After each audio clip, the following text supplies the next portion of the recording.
I know. Hello and welcome to Wait for Real, A true crime and paranormal podcast. I'm Grace, and I'm Katie. and I am now looking at myself in this, and I'm like, oh God, what happened here? Every time we start, you press record and we start this, I'm like, what do we say again? Or am I gonna accidentally say the whole thing again? Or I have this panic. Like we couldn't just record it again. You know what I mean? Like we're not fucking live. No. We're Could not you gonna record imagine it if we again were? though. Oh my god, That'd be so much work. the I can't anxiety. even be on time for my own shit now. Like, What a mood. I'm like, there's no way we could do it right now. literally, no way at all. I got spooky nails. Wait, you gotta hold. There you go. Up the blur. Oh, is it like blood dripping but white? Yeah, white, just I on one love nail. that. I tried to do, for those who are listening and not watching, you should go watch us on YouTube. Yeah. But I tried to get like an ombre, like black and red. Yeah. And we got like halfway through the first hand, and when they went to cure, the like red cracked off, and she Oh, was that like, oh, so sucks. the nail polish must be bad. But she didn't have time obviously to like do the other ones, and I was like, it's not a Yeah. big deal, just throw something on one of the nails, we'll call it a day. And it's like good because Oh at my least a little God. bit professional, so then that way when I go on my work trip, because of course I have to go on a work trip, guys, they're not too like obnoxious. Um, I love that though. That's smart though, because Yeah. someone would fucking say something. Okay, before we start, we have to talk about the heist again. I'm sorry, guys. Yes. So two people were arrested already. So And that's all they've said. They won't do you think release it's them? anything. Oh, that you don't Yeah. know anything. Apparently they left DNA. But okay, wait. The more important thing is, did you see the detective that's investigating this case? And it's not actually the detective, though, right? Oh, I thought it was. Is it not? The really hot guy? Yeah. I think someone else said it wasn't him. We gotta fact check us. Urban legend. Urban Detective urban legend. legend. I'll look into Literally this. today, I'm in my we have like a staff meeting on Mondays that's a million hours long. Yeah. And at the end of it, the like my head boss, he always goes, Dr. Waldvogel, what spooky thing are you talking about this week? And I'm always like, oh, I don't know. Because I don't tell him, I won't tell anyone our podcast name because I'm like, they don't Yeah. need to know. Nobody No. needs to know.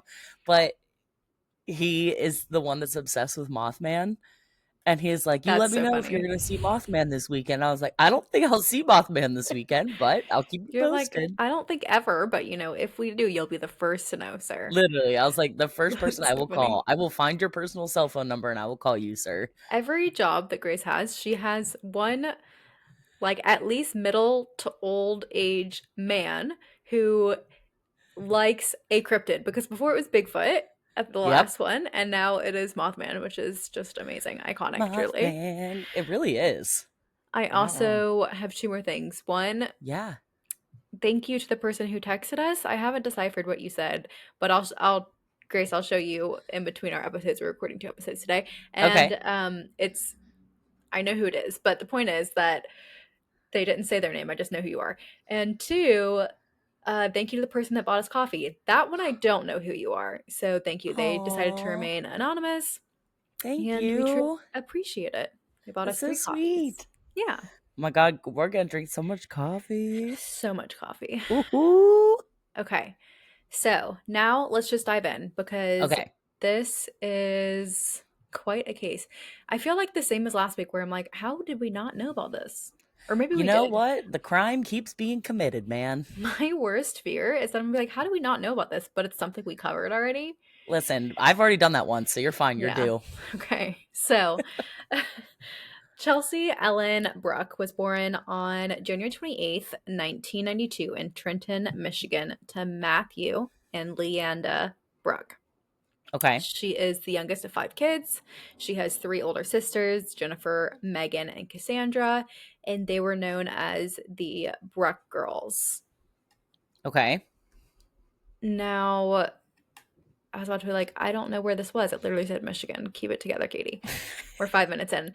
All right. She also has an older brother, Nathaniel, and she also attended Monroe High School. So at the time of her death, so we're talking about her murder, she's 22 years old and she's living at home with her parents.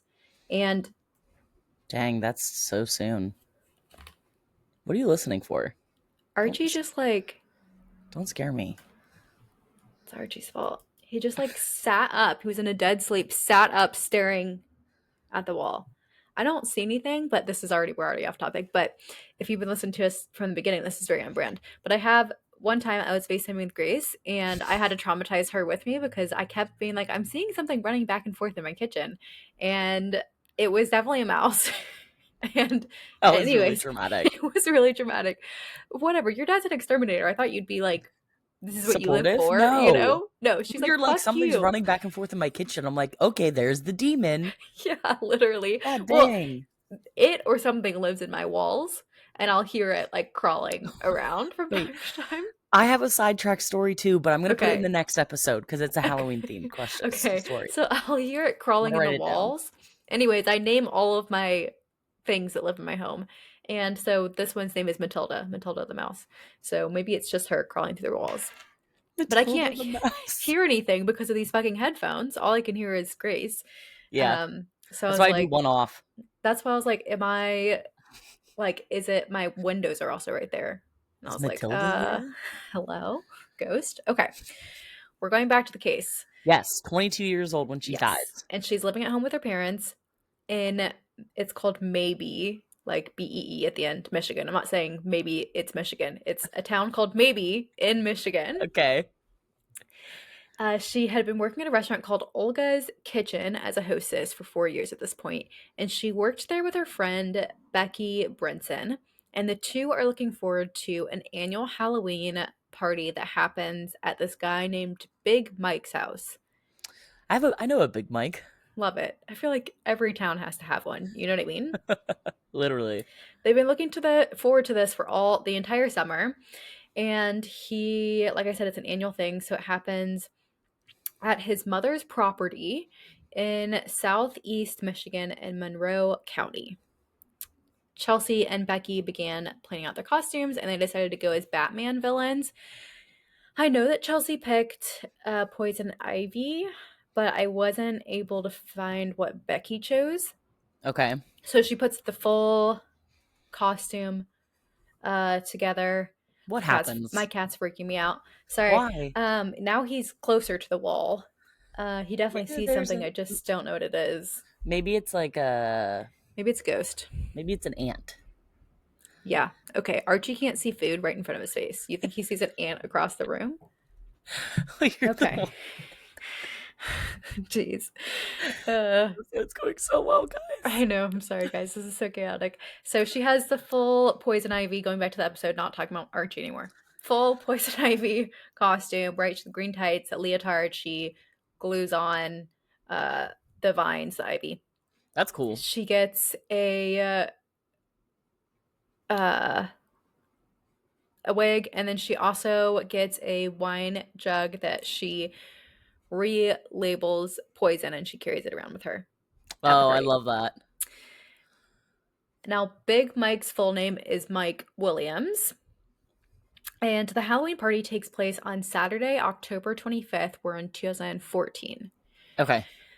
Big Mike had two large tents set up, and there were apparently eight. This is like a huge party. There are eight Yeah. heavy metal bands, one of which that he's in that would play throughout the night. And there's supposed to Ooh. be a large bonfire as well. There's anywhere between, again, I couldn't verify the exact number, 600 to 1,000 people that are in attendance that night. So He knows it's how to throw a party. he does. So it's Chelsea, Becky, and then their friend Penny Watkins, and then I think Penny's sister. It's unclear if Penny's sister came with them, but they are having a great time. They're dancing, they're drinking, they're doing all the things. And around midnight, the band stops playing and the large bonfire is lit. Okay. Now, while they're having this good time, I shouldn't laugh at this, but Chelsea runs into a tent pole and while Becky and Penny think it's funny and they're trying to laugh it off, Chelsea's actually quite upset about it. Her nose is not bleeding, but it did leave a mark on it.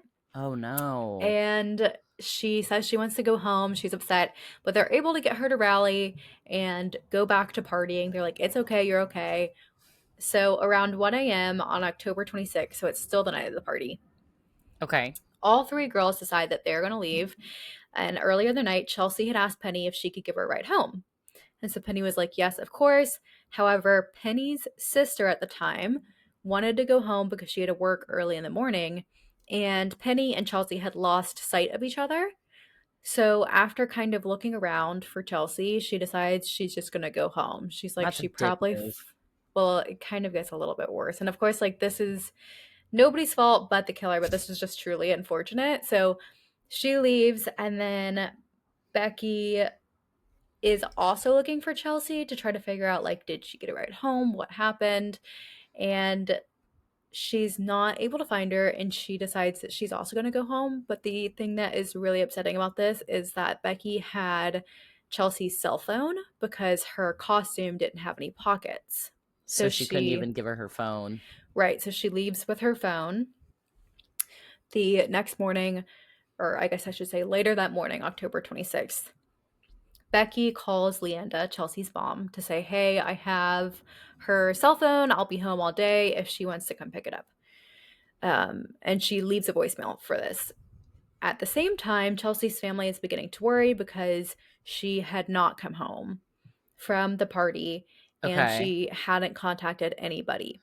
So her mom gets the phone call or gets the voicemail and Hmm. is like, "Oh wait, she never came home." Yes. Okay. Now, the family starts to call around. They start calling Chelsea's friends, and they also call Big Mike to see if anyone knows where she is. When nobody says that they are able to locate her, they call police. Now, that day, Big Mike has been getting a lot of calls and Facebook messages from people saying, where is this girl? Do you know where she is? Have you seen her? Did you see her last night? Do you know what's going on? He's like, no, I have no idea. So he decides he's going to go look out in the field for her. Yeah, Like, because I mean, it sort of makes sense. Like he had this huge party, and right. obviously, it's not on him to like keep track of every person that's there. And he doesn't But really know her, according to yeah, him. So he was like, I don't know who this is, but then he kind of like puts it together. So he gets his dog, and they go out there to search the fields. But unfortunately, while they're out there, his dog comes up on a fox trap and is injured. oh my god, I know. And so he immediately starts to go back to the house, take the dog to the vet. When he gets back to the house, Chelsea's mom is there, and he would describe the greeting as chilly, although, like, what did you expect? You know what I mean? Like, she's probably very stressed out looking for her yeah, daughter. she's probably like, "Where the fuck have you been?" Right. And so he leaves to take the dog to the vet, and when he returns, there are lots of people there. They're searching the property, looking for anything that would point to a direction of where Chelsea went. Okay, Uh so they also, like, they really like set up shop, you know what I mean? Like, they have a tent, a generator, and a porta potty. And within a Chelsea's day. family, yeah. Damn. Chelsea's family at the time is very suspicious of Big Mike. And according to Big Mike, they had never asked permission to set up camp on his property. Although I do think it'd be a dick move to be like, no, you can't do that. I mean, yeah, but I can see what you're saying. Yeah, 100%. Like, I see both sides, but it's just like a really it's a awful series of situation. unfortunate events. Yes, yeah. Also, like, Now, how did no people step on the fox trap thing? what? I don't know. I don't even know what consists of a fox trap. I'm Like, is it guessing like a it's like a bear yeah, like a trap? claw. Yeah, I would assume that if it is that, then it would have probably he would have picked it up and possibly removed it. But then it's there the next morning. Oh, oh, oh, oh. You're saying like at the party. Yeah. No, this was like past where the party was. He's like Okay. looking out beyond there in the field and the woods and stuff like that. Okay. I got you. Now, while they're searching, so are police. So police are there as well, and this none of the searches turn up anything. By Monday evening, Chelsea's mom is openly accusing Big Mike of being involved in her daughter's disappearance. Dang. At this point, Chelsea's friends and family are hoping that maybe she just got lost in the woods. Like, she wandered, she got hurt, she is stuck somewhere, and that they're just going to happen upon her. I mean, it does happen, rare, but it does happen. Yeah. And so they just continue to search. The police, unfortunately, of course, have a huge investigation. It's a party of 600 to 1,000 people. Everybody's in costume. People were drinking. And this is handed off to detectives Brian Stroka and Mike Predmore. And they really start to dig into who Chelsea is Mhm. and quickly determine that their opinion is that she didn't just run away. So they continue the investigation and they learn that Chelsea didn't have a boyfriend at the time, but she did have guys that she was interested in. Mhm. They looked into them and they determined that none of them had attended the party that night. They start to question if any of them had picked her up or if maybe someone else had picked her up for them. However, none of this comes back. They're like, no, we didn't see her at all. Okay. Now, they made contact with 6 different people who had let Chelsea use their phones at the property. Chelsea tried calling 2 of her friends that night, one of them being Penny, and she had gotten in touch with Penny and asked her if she would come back to the party and pick her up. Oh But no. Penny had said that she had too much to drink and had no business driving. Penny would later tell Dateline that Chelsea didn't seem upset when she said she couldn't go back for her, and that detectives learned from witnesses at the party that Chelsea had been seen crying by the fire and saying that she had no friends to give her a ride. According to police, Chelsea never tried to call her mom for a ride. Now, a few days after the party and Chelsea's disappearance, investigators receive a call from a woman who said that her son had seen Chelsea at the party and had spoken to her about her poison ivy costume. Okay. Tongue twister. So police speak to the son, who said that he had seen and spoken to Chelsea around 3:30 a.m. and said that she was tipsy. This witness said that he had seen Chelsea with a man who was hovering over her. He described him as being tall and slender and having swooping hair, which, if you were a teenager in 2014, makes total sense. Yeah, I was like, wait, actually, I get Yeah. it. He was also wearing glasses, and he described the person so well that the police were actually able to have a sketch artist draw a composite sketch that was immediately released to the public. Let's go. After the release of the sketch, the police get a flood of phone calls. They hadn't realized that it was such a common look for young men at the time, which is true, it was. Like, Justin Bieber was huge, and he had the swoopiest of all swoopy hair. Yeah.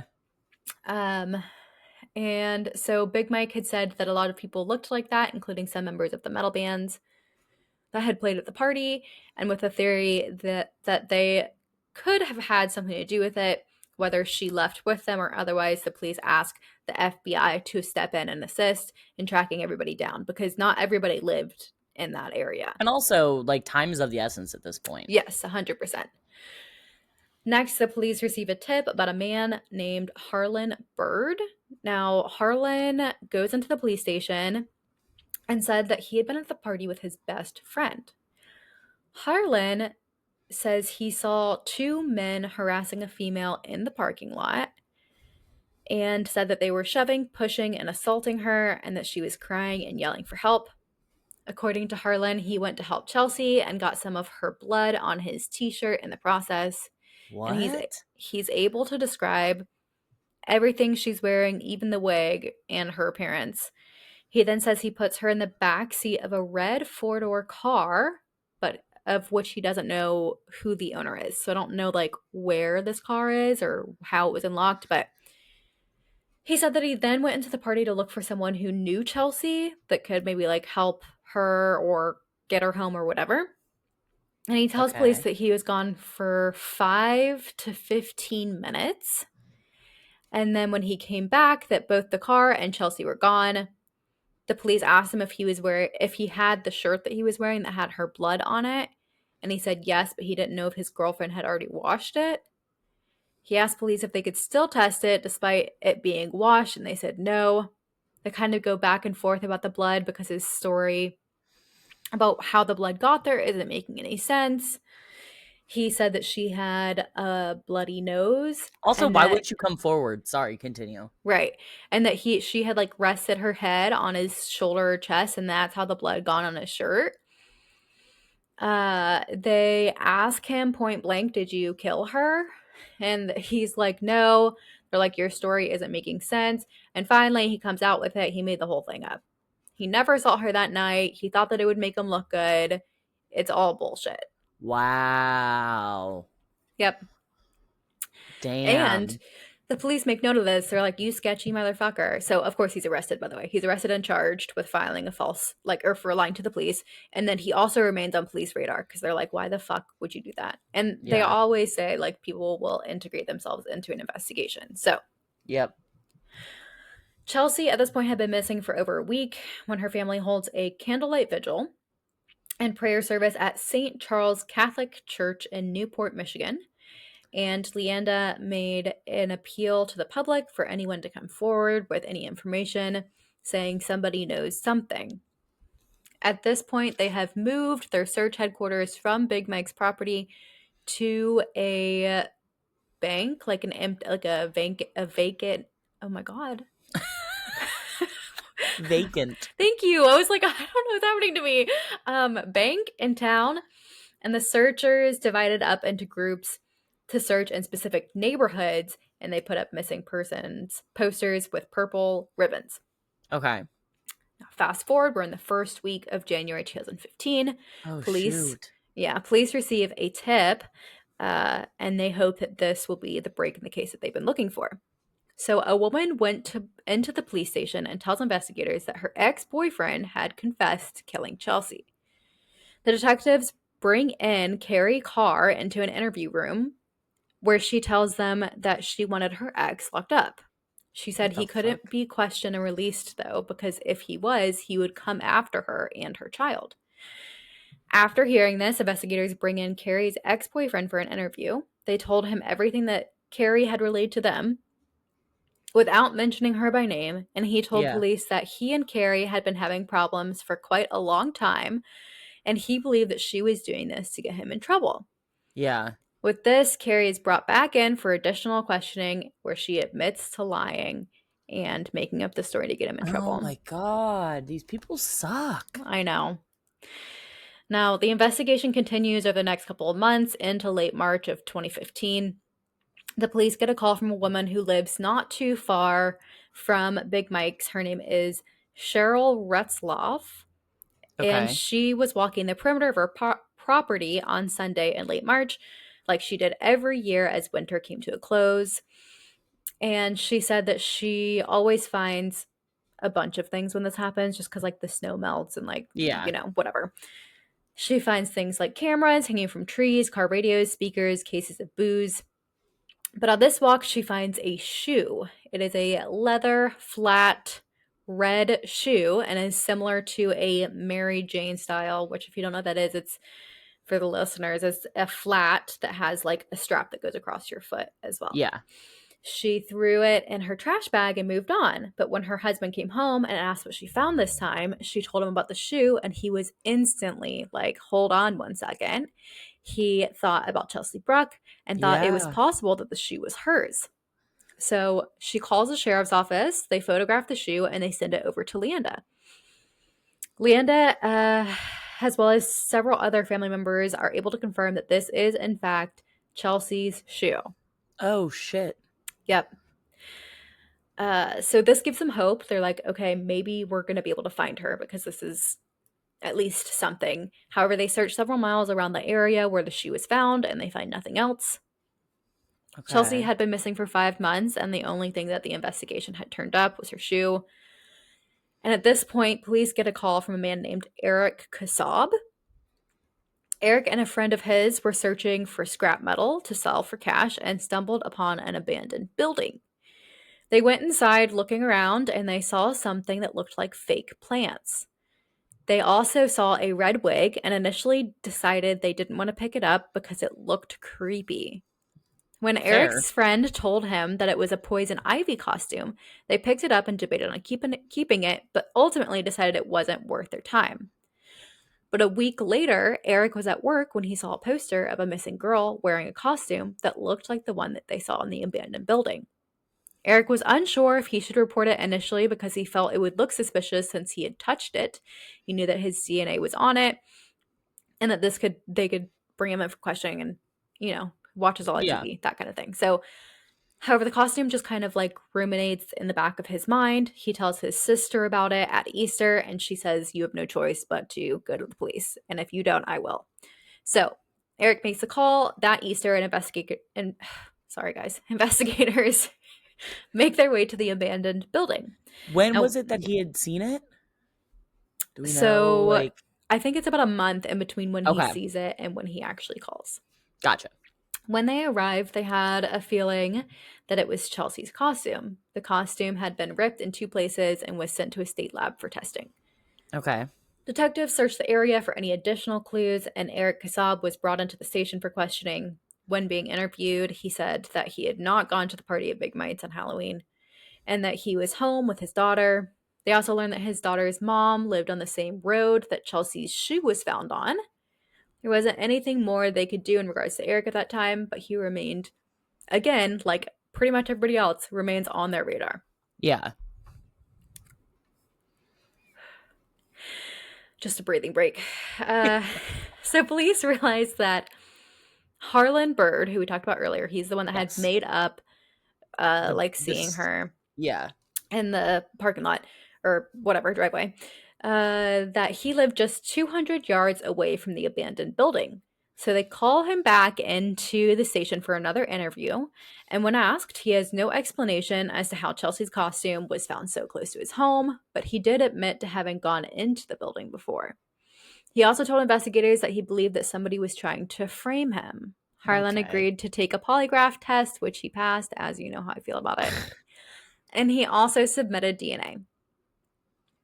While waiting for the DNA results, police continued investigating and looking for Chelsea. And then on April 24th, 2015, police received a call that a body had been found.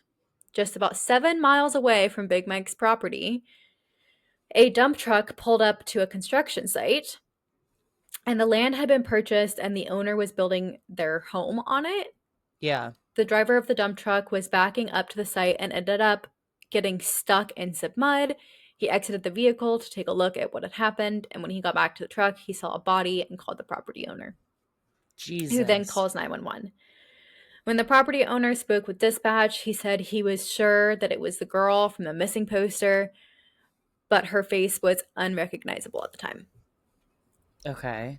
Monroe County Police called in the Michigan State Police, which, like, rarely we give out kudos to police, but like they really did their due diligence on this. They brought in Yeah, everybody that needed to be brought in. At no point did they stop investigating this. They are like literally there. Someone's suspicious. They didn't even have to be at the Halloween party. They're like, this man, weird, like on yeah. the Like, radar. So call it's him like in. He's coming in. Let's chat.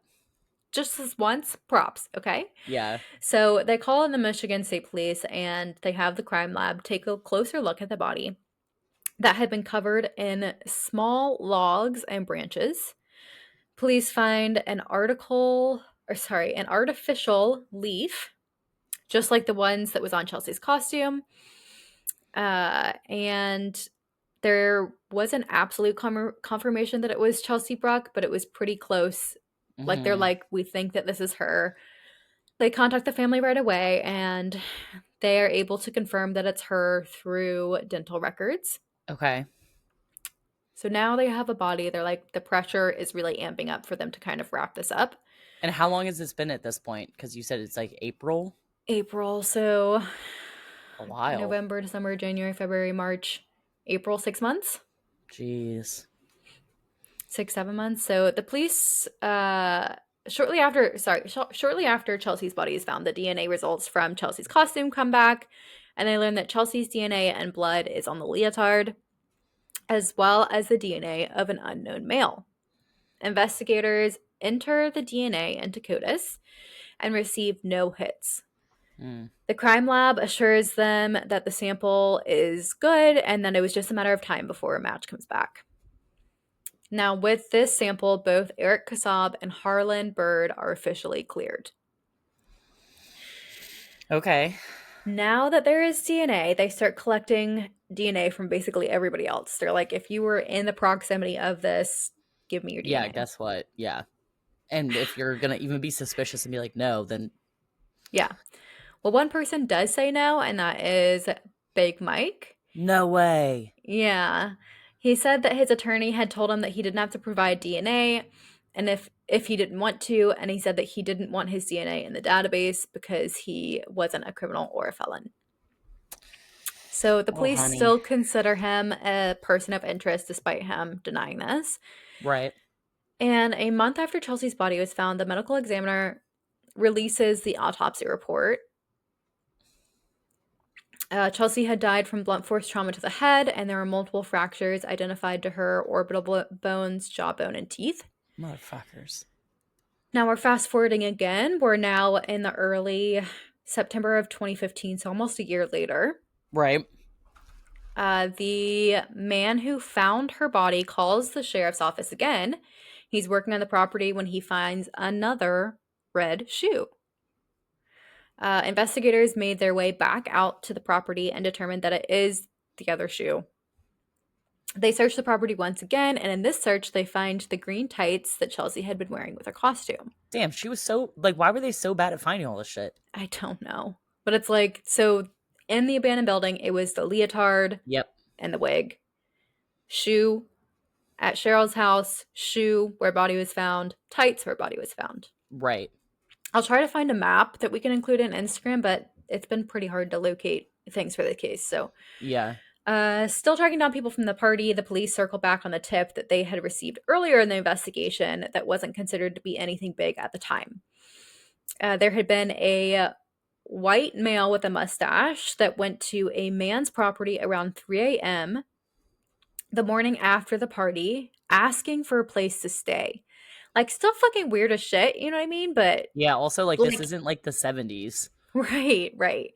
The homeowner was like, "No, what the fuck are you doing?" basically. Yeah.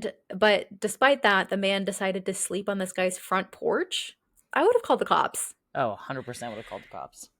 When he finally decided to head home, the man left his vest on the porch. The homeowner called the police and said that he had found a knife and some rope in the pockets of this vest. The fuck? But then the guy returns and takes the vest back.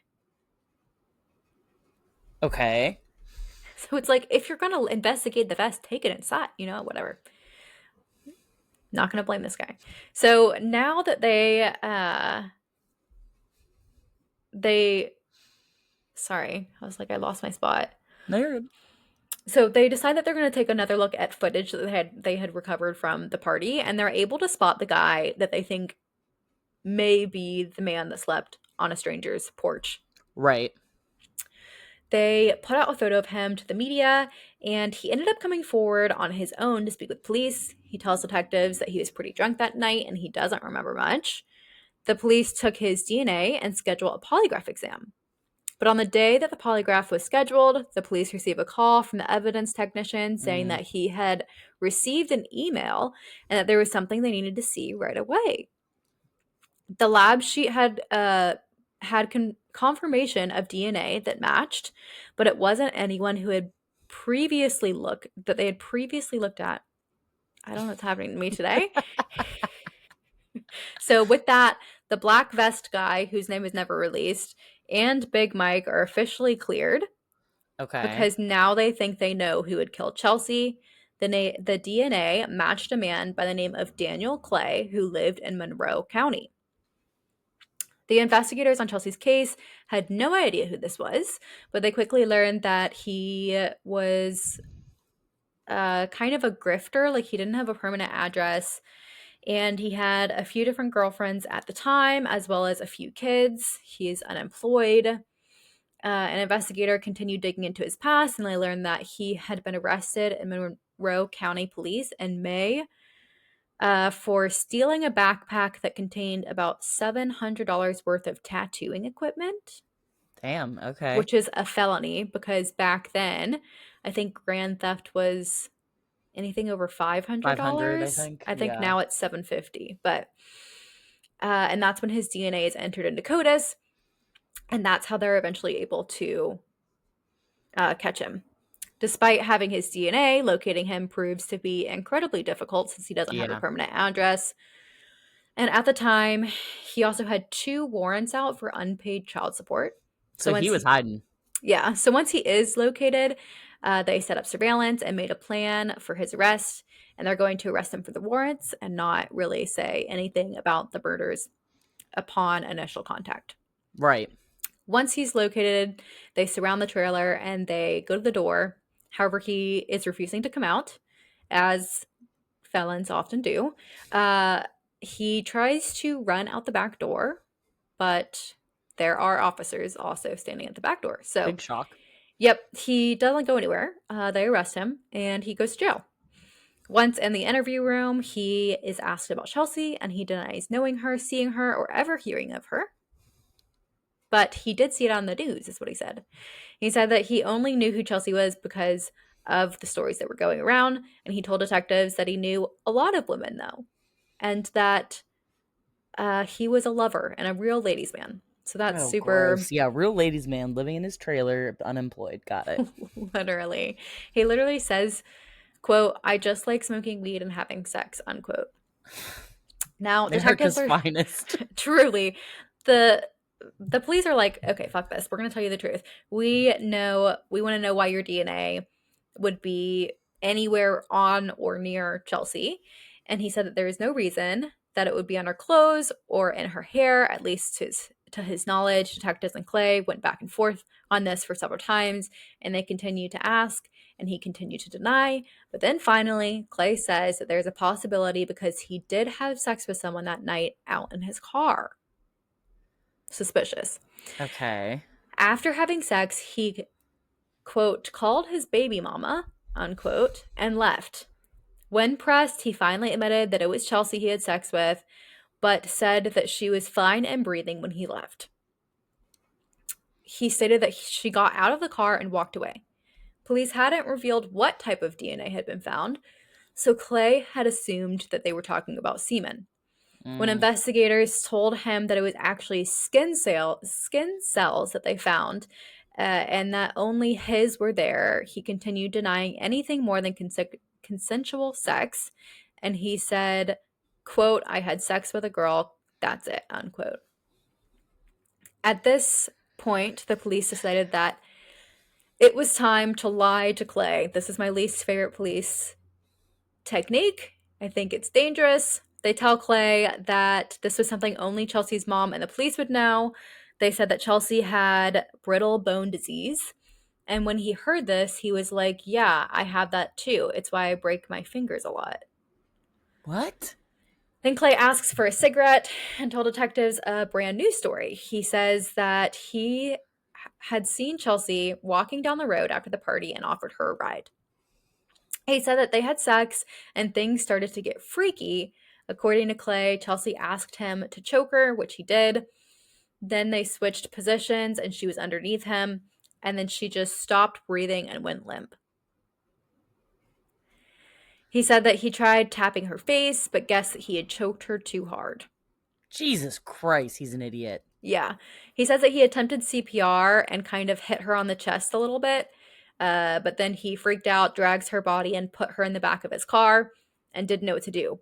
So he, instead of taking her to the hospital, I mean, like, this whole story is obviously bullshit, right? Because she Yeah. died from blunt force trauma. But he decides to just hide her under the leaves and the branches.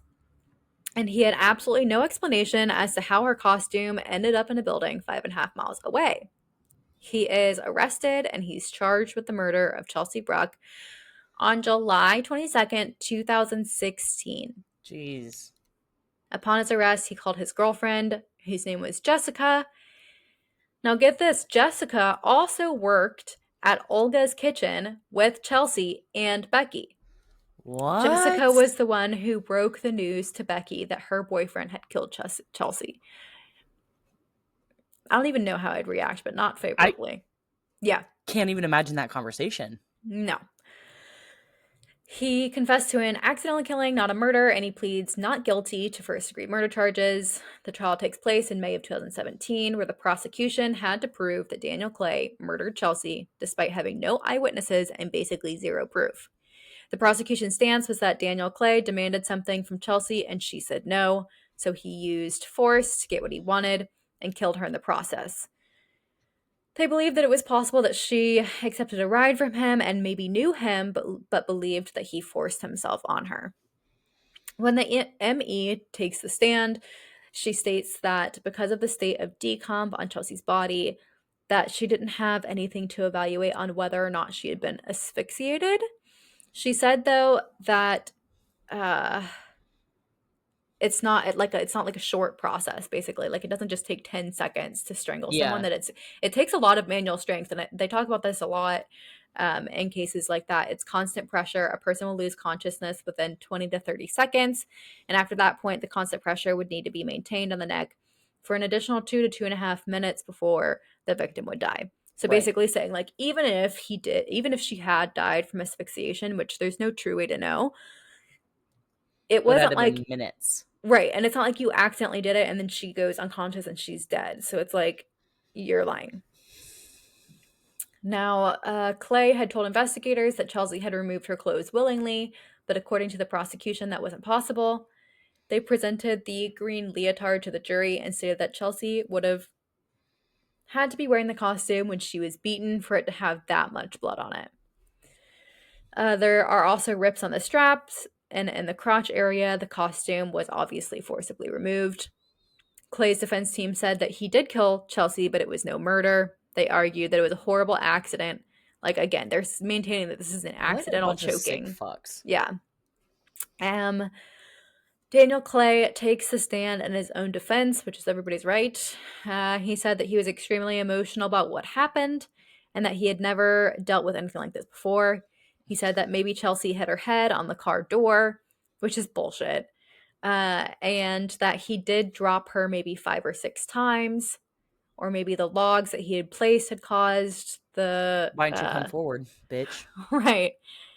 He said he didn't mean for her to die, and when asked why, he didn't report it because he had been drunk and high and didn't know where her body was, is what he said. The jury I deliberates can't. for less than a day before coming back with the verdict. Daniel Clay was found not guilty of first degree murder, but guilty of felony murder or murder during the commission of a crime. So what does that mean then?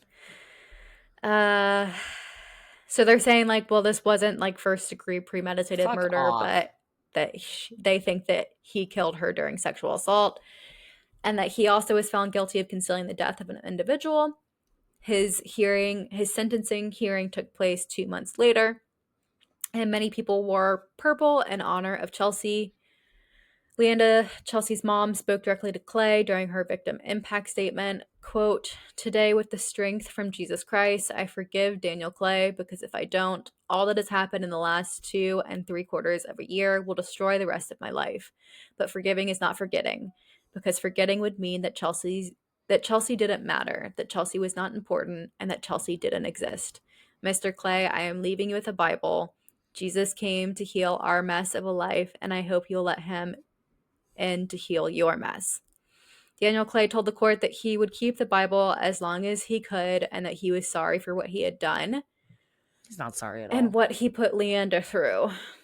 When it Fuck. was time for sentencing, the judge said to Clay, quote, "What's very clear to me, Mr. Clay, you're a liar, a rapist, and a killer.